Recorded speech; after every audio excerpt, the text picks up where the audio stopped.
माझी माऊली संविधान त्याची सावली दिली, लोकशाही महान करू संविधानाचा सन्मान. वंदनीय गुरुजन यांना माझा नमस्कार. आज 26 नोव्हेंबर आहे. आपण संविधान दिवस साजरा करतो. सर्वांना भारतीय संविधान दिनाच्या हार्दिक शुभेच्छा. हा दिवस स्वतंत्र भारताच्या इतिहासातील एक विशेष आहे. भारताने 26 नोव्हेंबर 1949 रोजी संविधान स्वीकारले. 26 जानेवारी 1950 रोजी भारतात संविधान लागू झाले. भारताचे संविधान हे जगातील सर्वात मोठे लिखित संविधान आहे. संविधान तयार करण्यासाठी 2 वर्ष 11 महिने 18 दिवस लागले.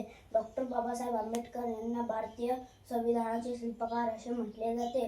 संविधान दिन साजरा करण्याचा उद्देश तरुणांमध्ये संविधानाची मूल्ये रुजवणे आहे. भारतीय संविधानाने आपल्याला स्वातंत्र्य, समता, न्याय व बंधुता ही मूल्ये दिली आहेत. प्रत्येक नागरिकाला समान हक्क व अधिकार संविधानाने दिले आहेत. संविधानामुळेच आपण लोकशाही प्रधान देशात आनंदाने राहत आहोत. जय जय संविधान, जय भारत.